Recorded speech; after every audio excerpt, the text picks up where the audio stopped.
Hey, everyone, and welcome to the Asbury Bham podcast. We are actually on location here in San Isidro, Costa Rica. Did I say that correctly? Perfect. Yes. It only took 7 trips to San Isidro for me to be able to know where I am. That's right. We can do this whole thing in Spanish if you'd like to.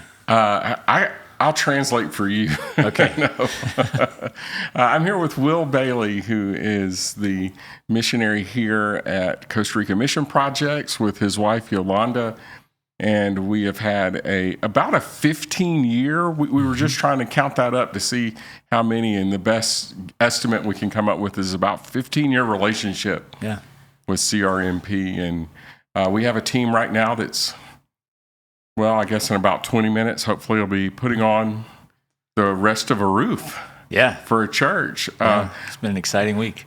Yeah, and I'm excited to work there because of just a new church start, and that's just so exciting, the kind of relationships they can build there in Santa Marta. The Methodist Church of Costa Rica reached out to us about 6 months ago and let us know that this church that started as a house church like 6 years ago had grown to the point where they had about 80 people coming for worship on Sundays in a small commercial space that they had rented in their little community. And they were able to purchase some land and asked if we could partner with them to help build a church. So we're building a sanctuary right now that'll have space for 250 people, expecting that the church will continue to grow in that community. And it's been great having you all here helping us out this week. Yeah, us, and back in March, a sister church, Vestavia, was here working on the same building. Has any of the other Birmingham churches been able to be on this site yet? Well, there were a few people from Bluff Park that came with the Vestavia. Yeah. Isn't that a sweetener? Yeah. There were a few people from Bluff Park that came with the Vestavia church. Yeah. And we're hoping we can get Trinity. They've come and worked with us before too, so we're hoping that they'll be a part of this process as well. Yeah, that is super. And Cahaba fun. Bend, there's a handful of people from Cahaba Bend that are coming 2 weeks from now. So. Yeah. One of the things I've recently got excited about was all these churches in Birmingham who come and work with you guys are now starting to collaborate on the state side. Yeah. And that's been a lot of fun. Yeah, I think we all sort of realized at the same time, hang on a second, there's these 5 churches and you're all sort of neighbors of one another, and you all are committed to being a part of our ministry in Costa Rica. Maybe there are things that you could be doing together in your community and things that we could be coordinating that we're doing here that you all could be a part of together and get excited about together as a community of people in Birmingham that love Costa Rica and your brothers and sisters here and the church here. And so we're excited about what that's going to look like moving forward. Yeah, it's been really awesome. One of the things I think that makes you guys, I don't know if it's unique or special, but how you and Yolanda believe in the church. And how you infuse that into the culture with your team, and also try to help teams that come embrace that kind of culture. I would love for our folks to hear a little bit about what it means to be the church together based on what you guys have done here. Yeah, I don't think Yolanda and I are really unique or special either, but that's not what I meant. But no, I understand. And one of the things that I always try and talk to the teams about while they're here is what it means for us to just be church together. Because I think really that's what this boils down to. We're not a construction company. You all are not hired labor for the week.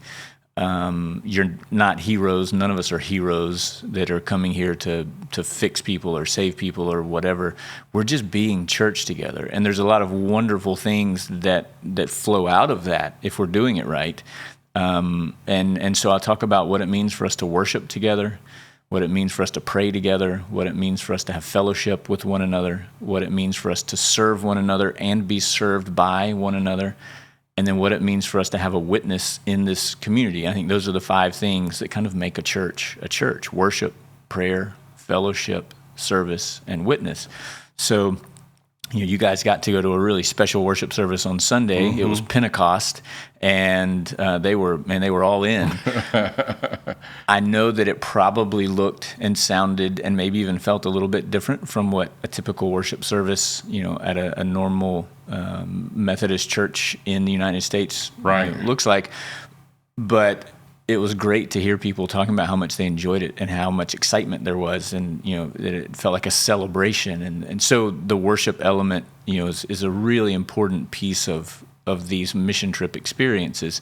So you also went to church again last night to a prayer service in a local church, and we just want to make sure that that's a part of the trip. The prayer is such an important part of what you all experience here, and kind of goes along the same lines as the worship part. It may sound a little bit different here. Everybody prays out loud at the same time, praying different things, and if you've never experienced that before, it can be kind of a strange experience. But if you'll kind of let go and let yourself, it can be really, really powerful. And not to interrupt you, but one year, we alternate years of bringing a high school young adult team and bringing an intergenerational team. And one year on the high school young adult team, we were at a prayer service. And back in the States, for good reason, we have very safe sanctuary policies. And so one of the women began to hug, and not just like side hug, but full embrace hug all of our girls. And they were just weeping, our girls. They didn't know what they were saying. They didn't know what she was praying for, but they were just weeping. Yeah. There's a sensitivity to the movement of the Holy Spirit here that I haven't always felt in the churches that I've been to in the States. And I think that when people maybe experience that for the first time, it can be kind of overwhelming and beautiful. And a lot of times what I hear from people after they've been here is, they don't talk about how much fun the construction work was. Right. What they talk about is how amazing the worship was, and that prayer time together, and the relationships that they were able to build with the people, which is kind of the point number 3, which is the fellowship. We want to make sure that part of this is time spent with the people here in Costa Rica, your brothers and sisters here. Also, time just spent together. You've got a group of 33 people here right now. Right. And for you all to have time to just fellowship with one another while you're here, and getting to know our workers, our staff, the pastors in the communities where we're working and their families. This project we're working on in Santa Marta will probably take 2 or 3 years. And so my expectation is that when you come back next year, we'll be working with Luis and with the same people in Santa Marta, and the same kids that are coming for VBS this year. They'll come back next year.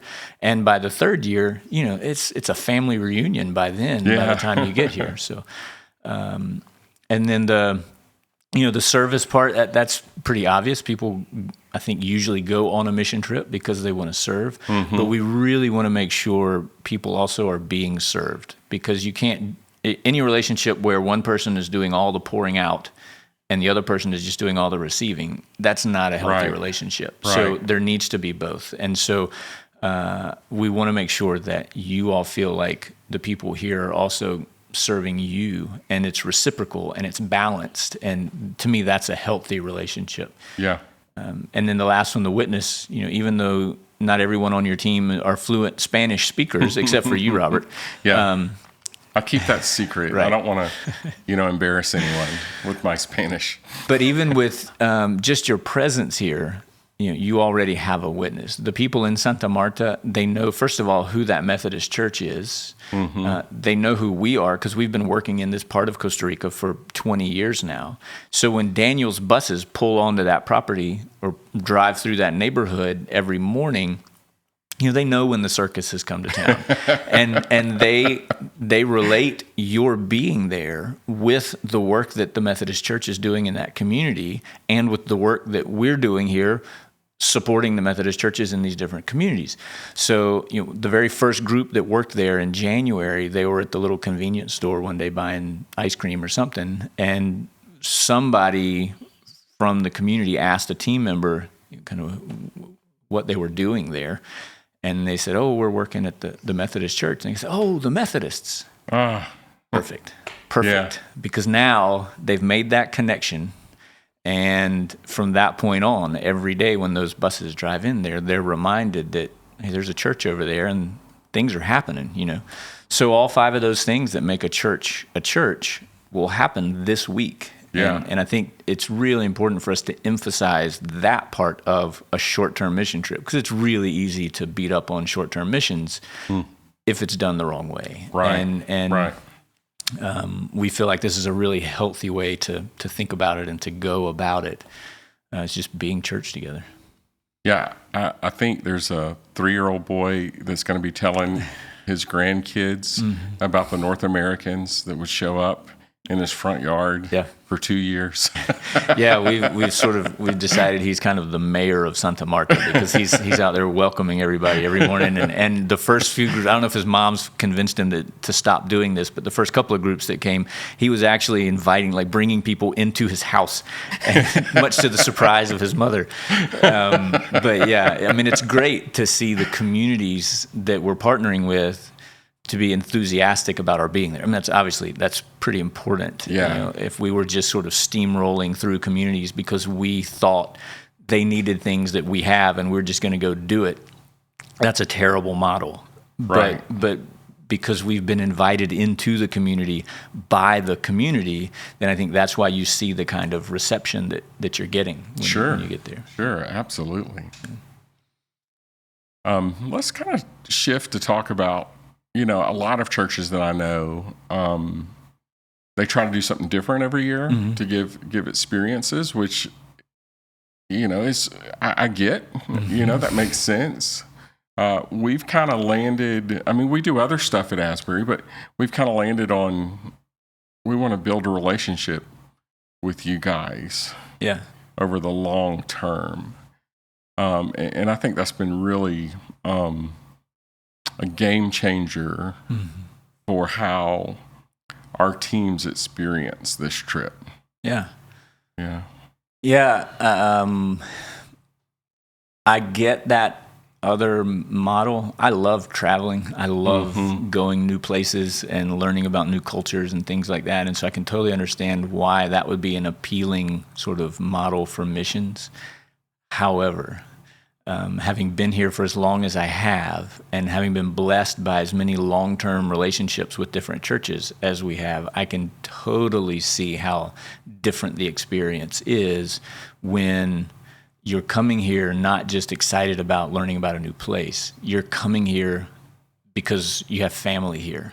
Yeah. And over the years, you've built relationships with the people. You know, we were talking when you got here, we were introducing my 9-year-old daughter to your daughter, who's now... She will be 17 in a couple weeks. Almost 17. Yeah. And you sent me at some point over the course of last year a picture of Hannah when she was my daughter's age on her first trip here, knee-deep in mud, you know, shoveling holes for the footers of the dining hall that we were standing in while we were talking. Yeah. And so we've watched Hannah and Drew grow up coming down here on mission trips. And so to me, that just means everything, that you all are getting to know us, your church is getting to know us, we're getting to know you all. And you know, I think in a minute we're going to talk about the kind of trust that builds in a relationship. But I'll tell you, I was just in your church last weekend. Yeah, well, that was crazy. I don't know when this is going to air, but the third weekend in May, I was in your church. Right. And feeling... And I'll be honest with you, this is the first time that I've really felt this, feeling like just about everybody I bumped into kind of knew who we were and what was going on in Costa Rica and what your partnership with us means. And that matters so much, that this isn't just something for the 33 of you who came down here to experience, but that it's something that the whole church understands and supports and is a part of. I know that not every member of your church can come down here on a mission trip. I get that. But for them to at least know who we are. And when the children came forward on Sunday morning and these 5, 6, and 7-year-olds were looking at pictures on the big screen of the different missionaries that you all are partnered with around the world, and they knew their names. They knew the names of the countries they were serving in. It just blew me away. It just matters so much to us to feel like we are that much a part of your church life. Which is completely, I think, lost if every year you go somewhere different, somewhere different, somewhere different. Yeah, we have to give credit to Angie Gongwer for that. Every Sunday, almost without fail, we have 2 services at 11, and the kids kind of meet up at the mission wall before they go into children's church. And while they're sitting there, she goes through every missionary in their picture. And the first thing she said to me after Sunday, it may have been Sunday afternoon, she goes, "We've got to get a new picture of the Baileys." Yeah, that it's old. Our 9-year-old was like 1 in that picture. But yeah, I've been bragging about that missions wall that you all have to several people just since my visit there, earlier. Yeah. Yeah, and you said about trust. We had something happen this year, just a couple of days ago, that just kind of clicked with me. At the moment, I didn't even think about it. But we had a couple of team members that really needed to get back to camp. And I was thinking, we're about 45 minutes maybe away. And I was going, I don't know that we're going to be able to do that. And so I asked Agito if there's any way. And he looked at the guy who just delivered, the roof and cement blocks and quickcrete and concrete and who knows what else. And he said, he's going back. And we put him on the truck and off they went. And I was thinking, I would have never have done that if this was our first year or if we went to somewhere different every year. Because I know Agito's not going to put us in a situation that is not safe. Right. I mean, it didn't even occur to me to think about it. I just said, let's go. Yeah. Yeah, it was really neat. Yeah, and I think that, like you say, that comes with time, investing time and energy in building these kinds of relationships where there is trust. There's trust that the communities will be truthful with us about what the needs are and what the struggles are in that particular community. There's trust that I'm going to be honest with you about the things that would be helpful in our relationship with one another and things that wouldn't be helpful. You're going to be honest with me about things that Asbury can do and things that it can't do, things that line up with your vision for missions and things that don't. But all of that level of trust that we're going to tell one another the truth, that takes time, And so it just makes everything so much easier when you've gotten to that point because we can just be honest, And so to me, that's an indicator of a healthy relationship that we can be honest with one another. And yeah, it also didn't, as soon as Ugito sent me a message, because I was here in the office, and he said, "Hey, just so you know, there's 2 team members are on their way back with the delivery guy." And Esteban is his name. And I was just like, yeah, sure. There's no problem. Why not? That would be just like if, he was on the way back with Ugito or whoever else. So, yeah. Yeah, that was good. There's one other thing that I wanted to mention when you're talking about having just missionaries so sort of present on Sunday mornings. We have another partner church who I remember talking to one of their pastors about what it would be like to make missions part of your liturgy every single time you have a worship service. That somehow at some point during the worship, we're turning the church's gaze towards our mission relationships. Yeah. And what that church has decided to do is every Sunday now when they're doing the pastoral prayer, I get an email from them on Wednesday asking what we want them to pray for on Sunday. Powerful. And so they're either praying for whatever team is on their way, even maybe a team from a different part of the United States, but whatever team it is, it's on their way here to work with us, their partner, they pray for that team. If there's stuff, I remember when it was back to school time here, during the pastoral prayer at this church in Alabama, they prayed for the Costa Rican children who were going back to school on Monday. And to me, that's just a beautiful way of reminding people every single week, this is something we're committed to. And it just makes those relationships so much different, Yeah, that's incredible. Yeah, I love that. anything else that you want Asbury to know, or that? I'd be interested to hear from you what it means for you as a clergy and a staff person at the church. What does it mean for you personally to be a part of this long-term relationship? We've talked about trust already, but what does it mean for you? How does it make your job easier when you're talking about missions to the church, when you have this sort of a relationship and the other relationships that you guys have? I know what it means to me as the missionary who is on this end of that relationship, but I'm really interested, and I think maybe people would be interested to know sort of how you see that. Yeah, well, on my end as a trip leader, it is and I have a background in youth ministry. I was in youth ministry for many, many years, done countless trips and retreats and that kind of stuff.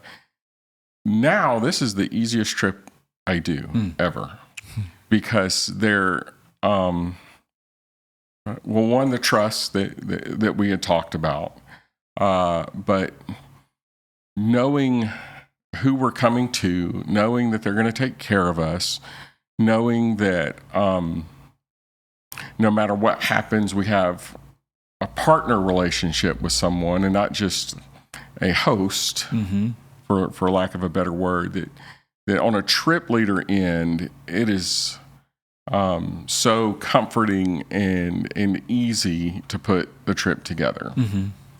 And so that is really good. The other thing is some things that you've already mentioned. You've got the team feels like family. You know, it gets really exciting to know that we're about to see Henry and Fanny in the kitchen, and those kind of things are really exciting to us as well, for a place that we can come year after year and grow with you. The other thing is, I can tell our people with confidence that they're going to be okay on the trip, that there'll be something for them to do. Because I know for our older folks that are retired in their 70s, I know that you guys are going to have jobs for them, and they're not going to feel like they're just sitting around. Right. And for our younger kids as well, that you will have things that they will do. Your staff is so patient with, sometimes I think if it was just the staff on site, they could do this much faster. But they are so patient with us and teaching us how to do something, and not letting time or speed or whatever just get in the way. Right. I know that we're not going to be chastised. Tracy and my wife Tracy and Kathy Cowart were working on plumbing, and Ugo was out there with them. And he can tie those rebars around that pipe really fast. I mean, he doesn't get upset when we're just kind of trying to figure it out and break one, and he'll tease us a little bit, and it's just I know that I can tell my folks, you're going to have an experience, and it's going to be good. Yeah. So that part to me comes down to what I said earlier, that we're not a construction company. Yeah. We know that you all are not professional construction workers, and that's not the point of this. It's a ministry. And if through laughing with Ugo about the mistakes that we make and things like that, help build that relationship with Ugo, then that was time well spent. Yeah. The work's going to get done. It always does. But I'm glad that you all feel that sort of freedom to kind of stumble through things sometimes, knowing that you've got friends that are surrounding you here that are going to be patient with you. What do you hope Asbury's relationship with us means to the people from Asbury who never will come down here on a mission trip for whatever reason? It's just they're not going to be able to come. How do you hope they would feel or imagine this relationship? It's because I think it's easy for me to think about what we hope it means to the ones who do come. I can think of the things that I hope people will experience while they're here and learn while they're here and all that sort of thing. But I'm curious about the ones I'll never see. Yeah. What do you hope this means to them? Yeah. I hope that, we at Asbury, we have our mission in action where we set aside 10% of everything we bring in to go out to missions. That's not a part of our apportionment dollars. So Asbury really operates on about 80% of its giving. 10% generally goes to the conference and our apportionments, and the other 10% goes out. And so I hope that by building a relationship, our people feel confident that their tithes and offerings and those kinds of things are being used in ways that are helping people and transform people, and that they can be assured that we have a partnership here. And when we say, who knows what will happen in the future, we say we need to raise, $20,000 to help because there's been a hurricane that's hit Costa Rica, and CRMP is going to be, taking bunks out or whatever it is, that our folks will go, oh yeah, we know those folks. Right.